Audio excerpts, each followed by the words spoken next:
Kesemua para nabi, yang 25 nabi, atau kebanyakan semua para nabi lah, adalah nama mereka ismul ladzi la yansarif, melainkan 6 nama saja. 6 sahaja nama nabi yang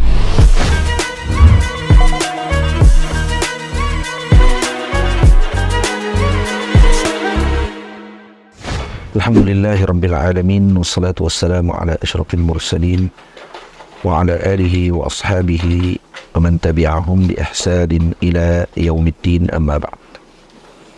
Alhamdulillah, kita bersyukur kepada Allah Subhanahu wa taala pada hari ini dapat meneruskan pengajian bagi syarahan matan Al-Ajrumiyah.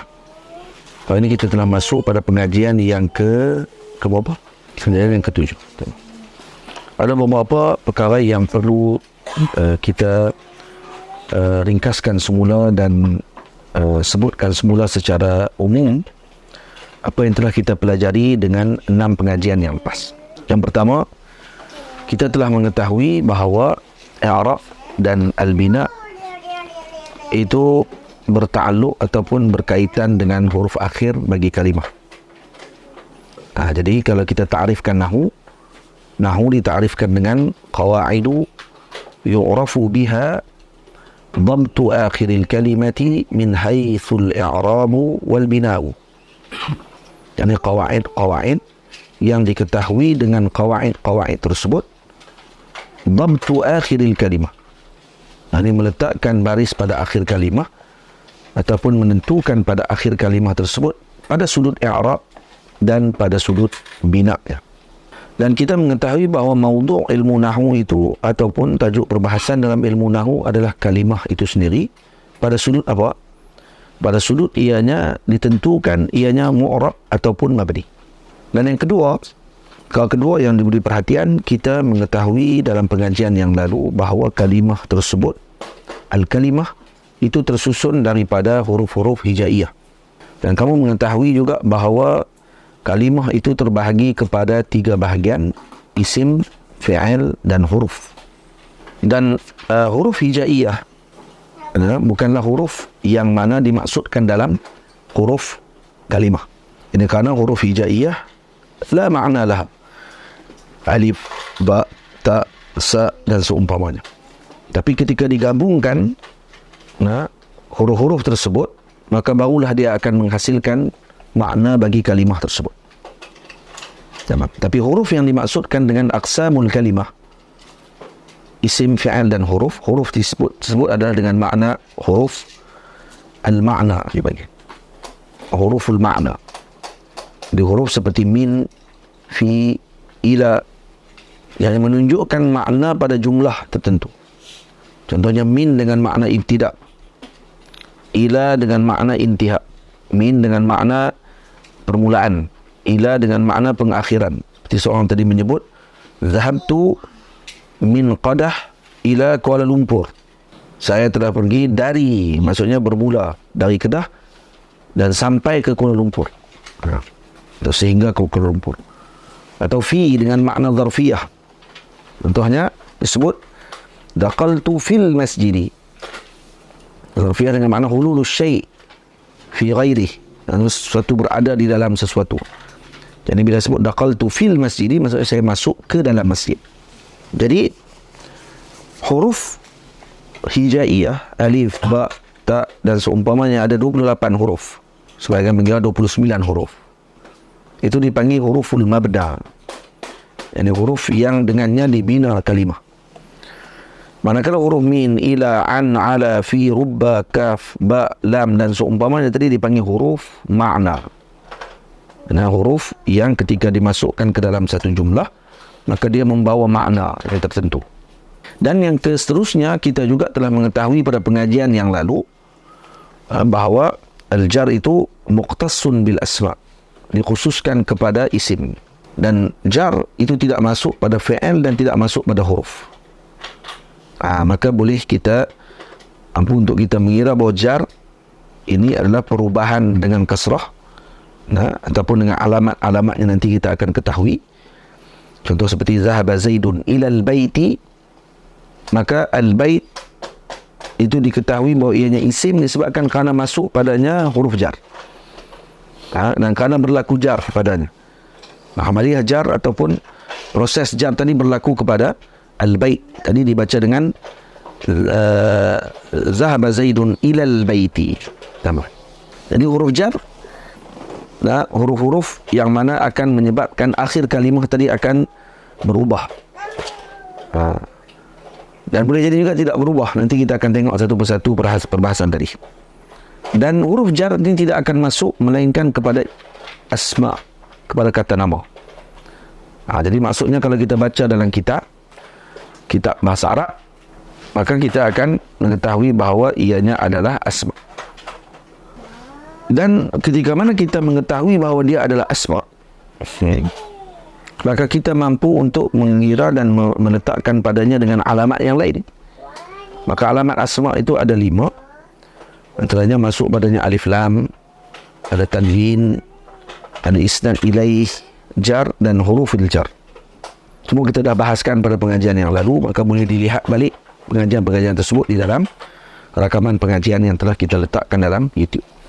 Yang keempat, yang kita kena ketahui bahawa al-af'al itu ada 3 bahagian: madhi, mudhari' dan amr.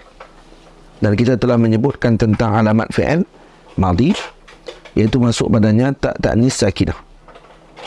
Dan alamat fi'il mudhari' iaitu lam, masuk padanya lam. Kalau ada lam sebelum fi'il tadi, maka itu adalah fi'il mudhari'. Dan lam tidak akan masuk kepada isim. Dan alamat fi'il amar, iaitu yang pertama, alamatnya murakkabah. Dia ada 2 yang mesti tersusun, iaitu dalalah ala talab, yang menunjukkan kepada tuntutan, dan qabuluhu ya'a al-muqatabah, dan dia boleh menerima ya' muqatabah.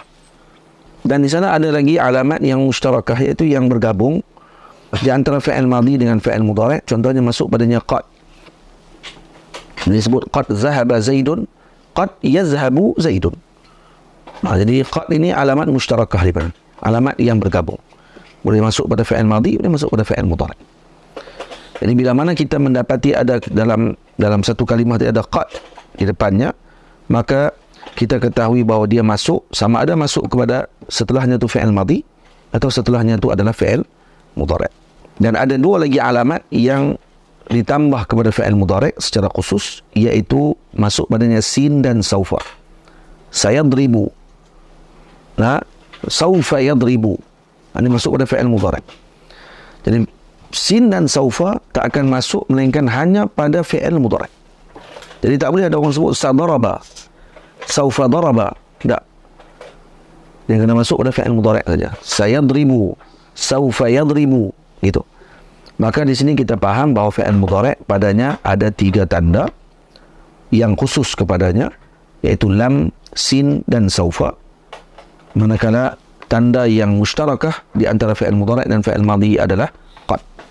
Yang seterusnya, yang kelima, kerana perlu kita beri perhatian, kita telah mempelajari pada pengajian yang lalu tentang sifat kalimah pada sudut qawaid. Seperti kita sebutkan ja'a Zaidun. Jadi ja'a tu fi'il madhi mabni 'ala al-fath, Zaidun adalah fa'il marfu' wa 'alamatu raf'ihi ad-dhammatu adh-dhahiratu fi akhirih. Dan wasful kalimat, sifatkan kalimat tersebut dinamakan dengan i'rab.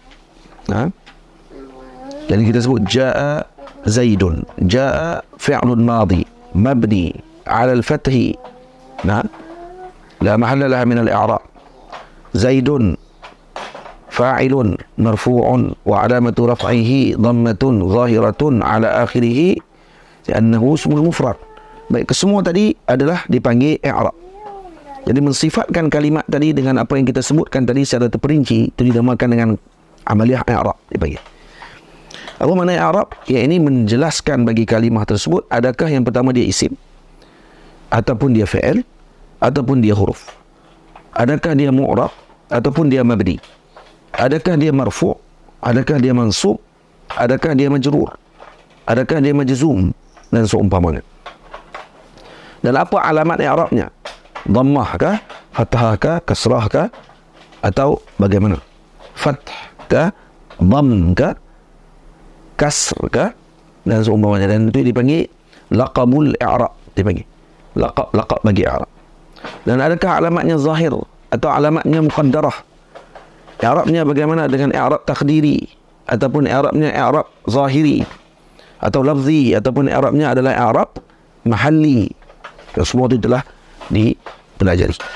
Jadi kita ketahui bahawa di dalam perbahasan tadi bila kita sebut jaa zaidun, jaa fi'lun madhi, maksudnya dalam pengajian nahwu kita akan menentukan perkara tersebut. Dia sebut jaa, jaa ni apa? Fi'lun madhi. Baik, fi'il madhi ini mabni ke mu'rab? Yang pertama, jaa ni fi'il ke isim ke huruf? Itu dulu. Kita tentukan dia fi'il. Baik, fi'il ada 3, madhi, mudhari' atau amr. Dia fi'il mana satu? Fi'ilnya fi'il madhi. Baik, kita sebut fi'lun madhin. Tamam? Kemudian kita sebut pula sama fi'il madhi ini dia mabni atau mu'rab? Maka kita ketahui bahawa dia mabni. Maka kita sebut fi'lun madhi mabni. Baik, mabni disebut dengan apa? Laqabnya apa dia? Mabni ala ad-dhamm ke? Mabni ala al-fath ke? Mabni ala al-kasr? Atau mabni ala al-sukun? Boleh? Maka kita tengok jaa, belakangnya ada fathah, di fath, maka kita tak sebut mabni ala al-fathah. Kalau kita tahulah laqab bagi mabni dia akan baca dengan ala al-fath, ala al-dhamm, dia tak ada dhammah, ala al-kasr, dia tak ada kasrah. Jadi kita akan sebut mabni ala al-fath. La mahalla laha min al-i'rab tu, nanti kita akan mengaji pula mana tempat yang mahal min al-i'rab, mana yang tidak mahal min al-i'rab. Itu ada perbahasannya. Boleh. Dan kemudian setelahnya kita mengetahui bahawa i'rab itu ada padanya 2 makna. Zahid maknanya raghib. Raghiban wa raghiba fi. Ay raghiba 'anil nawm. Fa'ulima anna al-i'rab lahu ma'nayan. Jadi kita ketahui bahawa i'rab ni ada 2 makna. Dengan sebab perkara tadi kita dah tahu apa dia perkara tersebut secara jelas. Tadi macam tadi kita sebut jaa zaidun. Zaidun ni fi'il ke isim ke huruf? Kita tentukan dia adalah isim. Baik, dia isim. Baik, ada i'rab isim. Kemudian kita sebut isim marfu'. Dia akan sebut kita mauqi' pada ketika tu apa dia? Apa kedudukannya pada ketika tersebut? Dia sebagai pelaku. Jaa zaidun, maka zaid adalah fa'il. Fa'il kita letakkan dia fa'il. Fa'ilun. Fa'il ni apa dia punya i'rabnya? Dia mabni ke dia mu'rab? Dia mu'rab. Dia mu'rab maka salah satu, sama ada dia marfu' ataupun dia mansub ataupun dia majrur, atau dia majzum, maka kita kata dia adalah marfu'. Tinggal mengaji ini apa dia fa'il. Kenapa? Mana aqsam marfu'at? Apa dia perkara yang marfu'at? Ini ketahui. Jadi kita sebut fa'il marfu'. Baik, apa alamat rafa'nya? Wa alamatu raf'ihi dhammatun zahiratun. Dhammahnya zahir ke tidak? Zaidun zahir. Dhammatun zahiratun ala akhirih. Kenapa dia dhammah? Dia i'rab dia dengan dhammah.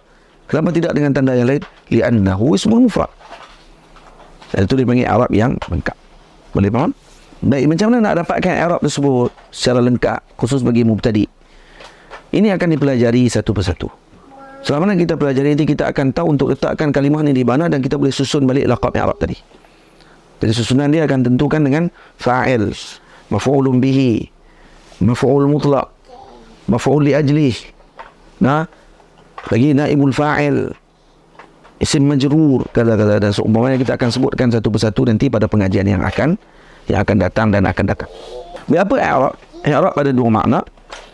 Yang pertama, taghyir yahdutsu fi akhiril kalimah bisababil amil. Jadi perubahan yang berlaku pada akhir kalimah disebabkan kerana amil yang masuk padanya. Ini panggil revision balik. Ini dipanggil ulang kaji. Perubahan yang berlaku pada akhir kalimah disebabkan amil yang masuk padanya. Jadi bila mana kita ta'rifkan i'rab dengan taghyir yahdutsu fi akhiril kalimah bisababil amil, maka ini adalah maknanya lawan bagi bina. Kerana bina maknanya adalah tidak berlaku perubahan pada akhir kalimah disebabkan amil. Faham?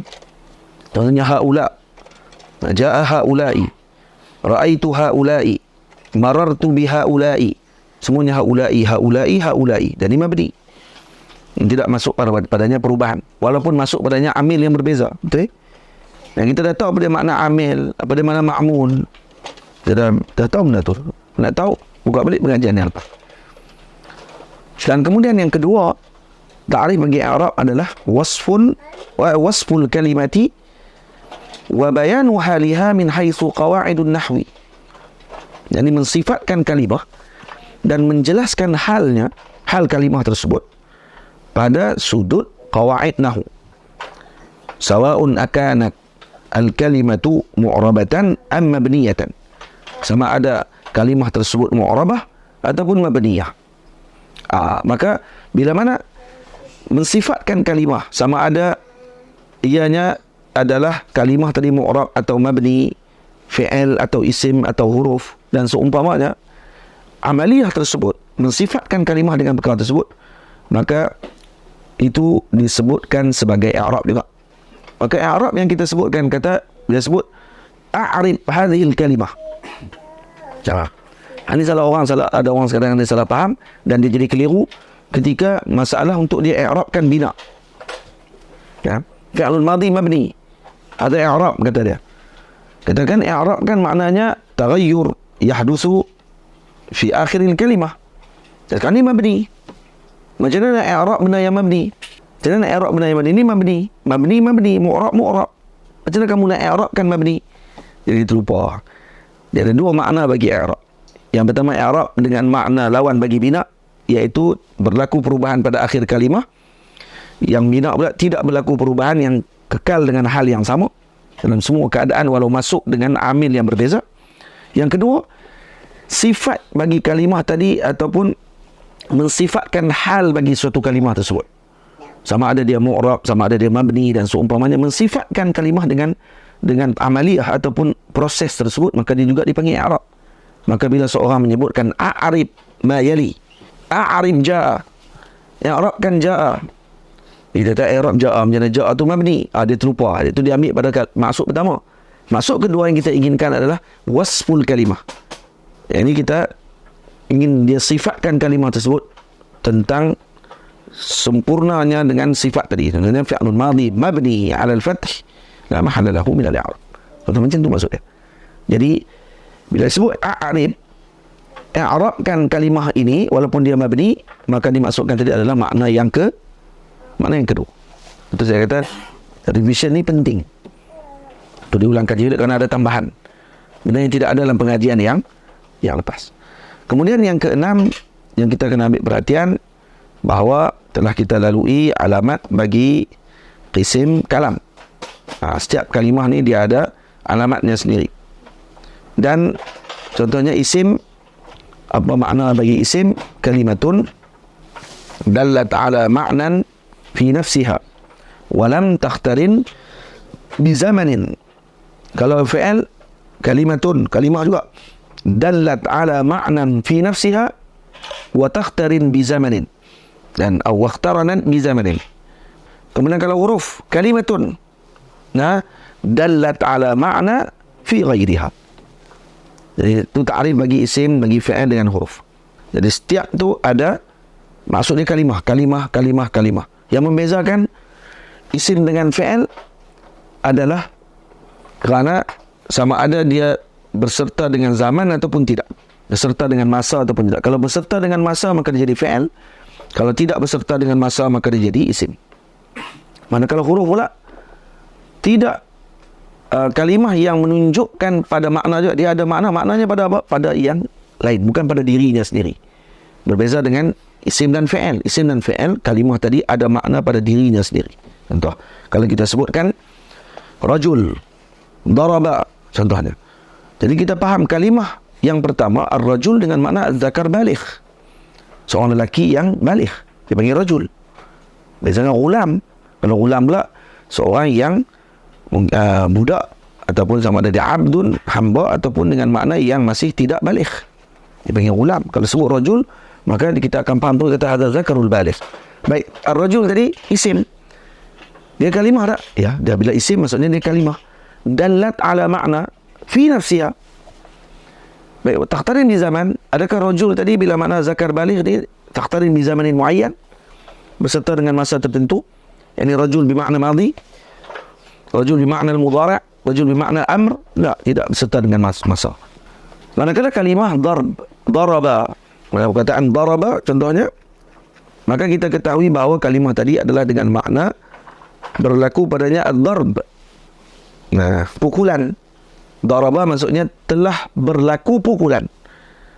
Ana daraba fi'il madhi yang dipaham kita daripada kata akarnya darb, pukulan.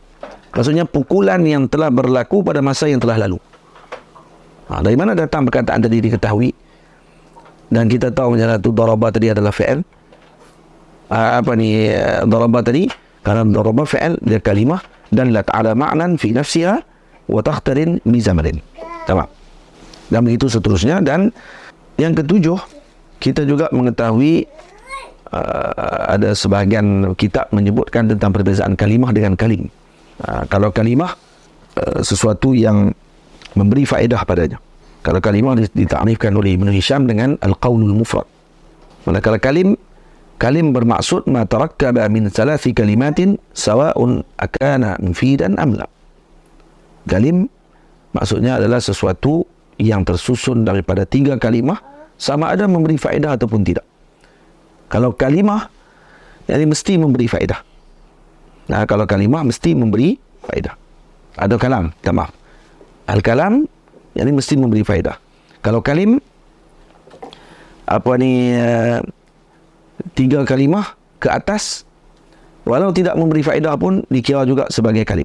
Contohnya kalau soal saya disebut in ja'a zaidun. In ja'a zaidun, 3 kalimah bagi faedah. Yahsunus sukut maksudnya. La yahsunus sukut kerana in ja'a, kerana dia ada ada syarat. Kalau datangnya Zaid, baik, kalau datang Zaid apa akan berlaku? In ja'a zaidun fa ukrimu, contohnya. Saya akan ikramkan kamu, saya akan muliakan kamu. In ja'a zaidun, dia berhenti sekat tu je. Maka ni dipanggil apa? Dipanggil kalim. Dipanggil kalim. Kalau disebut in ja'a zaidun ukrimka. Saya akan muliakan kamu, maka ketika tersebut dipanggil apa? Kalam. Dia panggil. Kenapa? Karena dia yahsunus sukun alih. Boleh? Iaitu Allahumma selamat kita ringkaskan perbahasan dengan perkara tersebut. Baik, pengajian kita yang seterusnya yang kita akan pelajari pada hari ini adalah berkenaan dengan al-mu'rabat. Dan kita ketahui bahawa kalimah itu sama ada ianya mu'rabah ataupun mabniyah. Kalimah itu terdiri daripada 2 bahagian, sama ada dia mu'rab ataupun dia mabni. Dan kita telah mengetahui bahawa mu'rabat ini adalah termasuk daripada asma, yakni isim, kata nama, dan juga af'al al-mudhara'ah. Ini fi'il mudhari'. Jadi 2 ini adalah mu'rab. Jadi kita kecuali beberapa keadaan saja fi'il mudhari' akan menjadi mabni. Boleh? Jadi umumnya fi'il mudhari' dan asma adalah mu'rabat. Jadi faham itu dulu. Kemudian asma ataupun isim ini, kata nama ini, asma jamak kepada isim. Ini terbahagi kepada beberapa bahagian. Dan terpecah kepada alamat-alamat bagi i'rabnya yang tertentu mengikut kepada bahagian-bahagian tersebut. Yang pertama, asma terbahagi kepada beberapa bahagian bagi kepada 3, iaitu mufrad. Yang kedua musanna, dan yang ketiga jamak. Kata nama, ada kata nama mufrad, isim mufrad, dan ada kata nama yang bersifat dipanggil apa ni kalau 2 musanna dalam bahasa Melayu. Dalam mufrad dipanggil solo, yang kedua dipanggil berduet. Dan yang ketiga jamak, yang bersifat koleksi, maksudnya ramai orang. Mufrad apa dia? Apa mufrad? ma dalla ala wahidin aw wahidatin. Itu masuk mufrad. Sesuatu yang menunjukkan, kata nama yang menunjukkan kepada satu yang bersifat lelaki ataupun wanita, ataupun yang bersifat feminin, atau maskulin. Cara tu kan. Contoh rajul, bin, kitab, contohnya muslimah, rajulun, bintun, kitabun. Tapi kalau Maulana Syekh Ali Saleh, kalau baca macam ni, dia tanpa ada kalimah yang apa, jumlah yang lengkap, dia akan baca dengan sukun. Dia akan baca rajul, bint, kitab, muslimah, contoh amil. Amil pekerja maksudnya. Dia bukan amil yang amil ma'mul tu. Amil yang pekerja. Fatimah. Akan ni mufrad. Tamam? Semuanya mufrad. Musanna apa pula maknanya? Ma dalla ala ithnain aw isnatain. Sesuatu yang menunjukkan kepada adanya dua, ataupun dua lelaki, ataupun dua yang perempuan. Contohnya rajul tadi seorang. Kalau dua orang jadi musanna, jadi akan jadi rajulan, ada alif nun. Kalau bint tadi seorang, maka dia akan jadi bintan. Nah, kalau kitab, kalau dua, kitaban. Kalau muslimah, ada ta marbutah di belakang ta bulat tu, maka dia akan jadi muslimatan. Kalau amil, satu pekerja, dua pekerja, amilan. Jadi dia seolah macam ni. Alif nun ni adalah seperti rajul campur dengan rajul. Rajul. Jadi rajulan. Dua. Diganti rajul tadi kepada gabung dengan alif nun saja. Fatimah ada dua. Fatimah. Maka dia dipanggil Fatimatan. Itu. Dan yang ketiga dipanggil jamak. Jamak ma dalla ala salasatin fa aksar. Sesuatu yang menunjukkan kepada 3 bilangan dan lebih. Contoh seperti tadi rajul seorang. Ra, jim, lam, rajul. 2 orang lelaki, rajulan, dipanggil musanna. Kalau jamak, rijal, contoh. Kalau bil, mufrad. Kalau bintan, musanna. Kalau jamak, banat, contoh. Jamak sini umum ni, bukan sama ada jamaknya jamak muzakkar salim ataupun jamak taksir. Nanti akan disebut nanti. Atau jamak muannas salim. Sama juga. Yang penting jamak saja ni. Jamak maknanya apa? Bila jamak dia maksudnya dalla ala ma dalla ala salasatin aw fa aksar. Salasatin fa aksar. Kalau kitab satu, musanna mufrad. Kalau musanna kitaban, 2. Tamam? Baik, kalau jamak kutub. Kalau muslimah ta marbutah, mufrad. Kalau 2, muslimatan. Kalau ramai, muslimat. Kalau amil 1. Kalau 2, amilan. Kalau ramai, amilun. Awamil itu amil yang kata tadi ni. Kalau ni kita bantu ni amil ni beza dengan amil yang dia sebut tadi ni. Amil yang disebut tadi ni amil apa ni, sama ada lafzi ataupun maknawi tu. Jamak dia kepada awamil. Ini juga dia. Jadi petugas maksudnya. Tapi sini amil sini dengan makna amil pekerja. Maka 2 orang pekerja dipanggil amilan, ramai pekerja dipanggil amilun. Tak ingat awamil lah. Walaupun pada sudut apa ni Arabnya betul. Apa ni pada sudut jamaknya betul. Fatimah 1 orang. Kalau 2 Fatimah, Fatimatan. Nampak? Kalau ramai Fatimah, Fatimat. Nama dia Fatimat. Ada Misri, Fatimat, Fatimat. Baik. Jadi kita tahu kata asma isim ni dia ada 3 bahagian, ada mufrad dan ada musanna dan ada jamak. Isim mufrad pula terbahagi kepada 2 bahagian. Isim mufrad ada yang munsharif dan ada yang ghair munsharif. Ada apa yang dimaksudkan dengan munsharif? Munsharif maksudnya adalah yang masuk padanya tanwin. Alladhi yadkhuluhu tanwin. Apa tanwin? Jadi apa makna tanwin? Tanwin adalah nunun sakinatun talhaqu akhiral ismi, talhaqu akhiral ismi lafzan la khatta. Ya, aw tufariqu khatta. Jadi nun sakinah yang ada pada akhir isim secara lafaz tetapi tidak secara tulisan. Contoh kita sebut rajulun, akan tanwin tu rajulun. Kita sebut rajulun, nampak macam ada nun tak di belakang? Nun ada, tapi cuma tulis, tak ada nun tu. Yang ada adalah tanda di atas tu dengan dhammatin. Dhammatin tu adalah ganti kepada nun yang tidak ditulis tu. Rajulun, ja'a rajulun, ra'aitu zaidan, ra'aitu rajulan, marartu bi rajulin. Itu semua adalah tanwin. Jadi bila masuk padanya tanwin, suatu kalimah kalau boleh masuk tanwin, maka dipanggil munsharif. Jadi bila kita tengok bacaan ja'a rajulun, ra'aitu rajulan, marartu bi rajulin, kita tahu kata ini adalah munsharif. Ja'a zaidun, ra'aitu zaidan, marartu bi zaidin. Zaid ini munsharif. Ja'a rajulun, ra'aitu zaidan, marartu bi sayyaratin. Sayyarah juga adalah munsharif.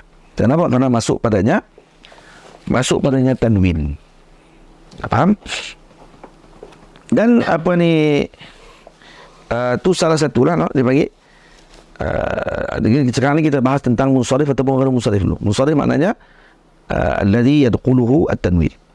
Dan kita dah tahu makna tanwin. Kemudian apa makna ghairu munsharif pula? Kan kita sebut tadi isim mufrad bahagi pada dua. Sama ada munsharif dengan ghairu munsharif.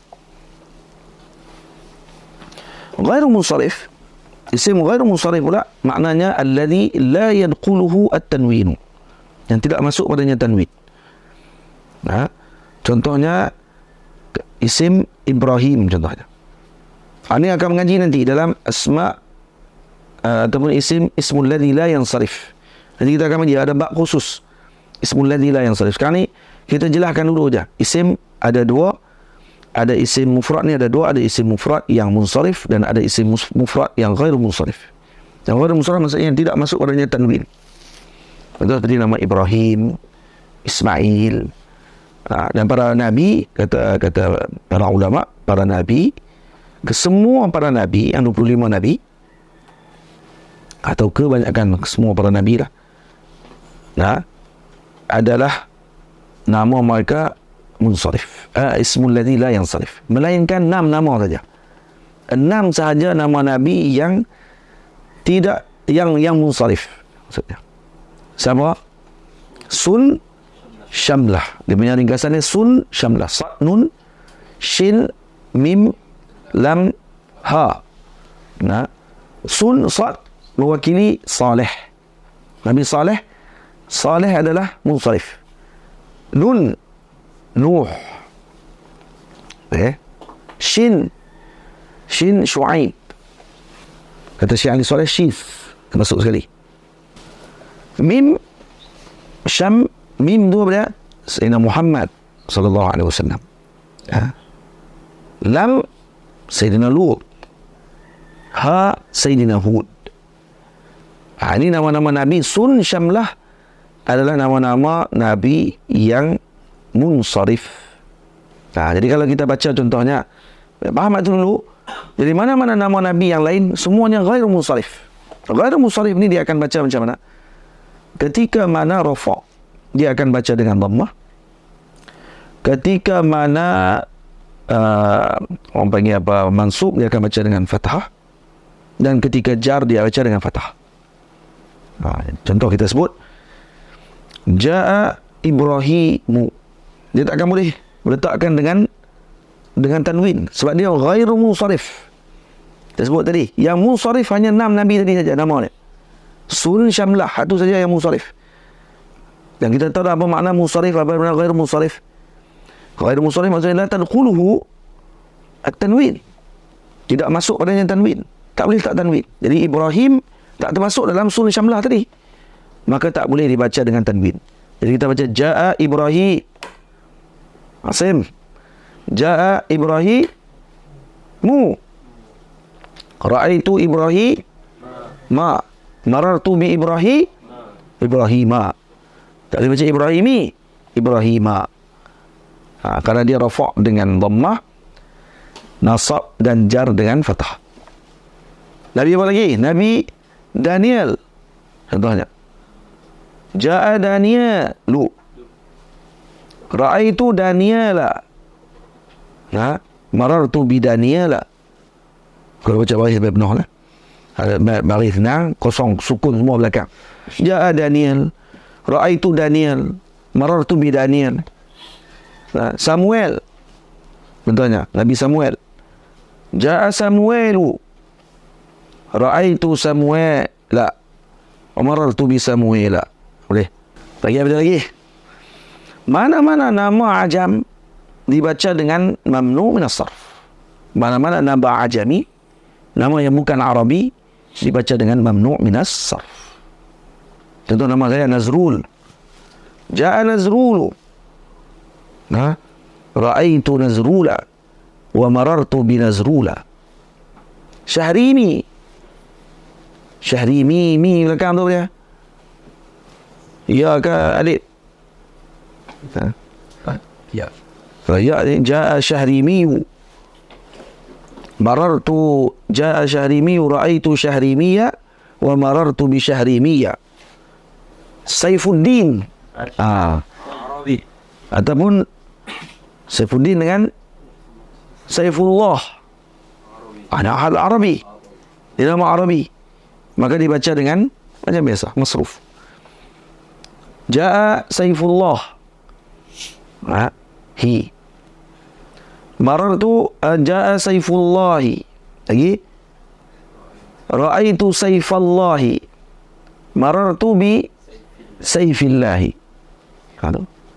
Yang i'rabnya mana? Bahagian depan tu. Hak belakang tetap juga dengan kasrah. Sebab apa? Sebab dia mudhaf ilaih. Boleh? Kalau namanya Wildan tak boleh. Wildan dia mamnu' min as-sarf. Jadi kalau kata jumpa nama-nama yang ajami, maka dibaca dengan mamnu' min as-sarf. Nama yang Arabi dibaca dengan masruf. Boleh? Itu secara umum dulu. Sebelum kita masuk perbahasan terperinci setiap daripada kalimah tersebut. Nanti kita akan pelajari insya-Allah. Baik. Yang itu secara umumnya berkenaan dengan perkara. Jadi kalau kita orang panggil apa? Ketahui tentang perkara tersebut, ada yang munsharif dengan ada yang ghairu munsharif. Pengajian yang seterusnya nanti kita akan mempelajari pada pengajian-pengajian yang akan datang tentang apa yang dimaksudkan dengan munsharif, apa yang dimaksudkan, mana satu yang dimasukkan dalam ismul ladzi la yansharif. Jadi bila masuk, kenapa dia mengaji ismul ladzi la yansharif? Kerana ismul munsharif banyak. Ismul munsharif ni banyak. Yang mahdud adalah ismul ladzi la yansharif. Kerana itu ulama bincangkan khusus berkenaan ismul ladzi la yansharif secara khusus. Nanti insya-Allah kita akan pelajari perkara tersebut. Sabar, kalau makanannya sampai nanti insya-Allah kita akan kenyang ketika mendapatkan makanan tersebut, insya-Allah. Tamam? Jadi itu asal setakat itu dulu pengajian kita yang pertama. Pengajian kita yang seterusnya pada hari ini dengan revision yang telah kita lakukan, dan kemudian dengan pengenalan permulaan berkenaan dengan mu'arabat. Dan kita telah mengetahui tentang isim mufrad sedikit pada hari ini, tentang isim mufrad dulu. Isim mufrad, dan kita tak tahu i'rab lagi ni. Kita tahu baru isim mufrad. Dan ni termasuk daripada salah satu daripada mu'arabat. Daripada ada mu'arab, ada mabni. Dan dalam mu'arab maka termasuk padanya isim, asma dan juga af'al mudhara'ah. Betul? Kita sebutin tu. Ini ringkasan balik. Dan dalam asma ada banyak. Asma ada beberapa bahagian, ada mufrad, dia ada musanna dan ada jamak. Sekarang kita dah mengaji mufrad. Mufrad ni apa dia? Mufrad maksudnya madalla ala wahidin aw wahidatin. Dan mufrad ada bahagi kepada munsharif dengan ghairu munsharif. Faham? Nanti selepas ni pengajian yang kedua kita akan mengaji tentang pembahagian kedua pula, apa dia? Musanna. Tamam? Musanna. Dan apa dia musanna? Ai madalla ala isnain aw isnatain. Kita akan mengaji apa dia musanna. Contoh musanna. Nanti kita akan mengaji pula jamak. Jamak ada berapa jenis jamak? Ada jamak muzakkar salim, ada jamak muannas salim, ada ada jamak taksir. Ada seumpamanya. Jadi kita akan mengaji pula bahagian tersebut. Boleh? Itu dia punya pembahagiannya macam tu. Jadi ni kemudian baru mengaji dalam af'al mudhara'ah, dan kita dah belajar lah af'al mudhara'ah, kita dah mengaji dah sebahagiannya sikit tentang af'al al-mudhara'ah. Jadi setakat itu dulu pengajian kita dengan matan Jurumiyah pada hari ini, dan insya-Allah kita akan bertemu pada pengajian yang akan datang dengan pembahasan yang seterusnya insya-Allah taala. Wassallallahu ala sayyidina Muhammad wa ala alihi wa sahbihi ajma'in walhamdulillahi rabbil alamin. Assalamualaikum warahmatullahi wabarakatuh.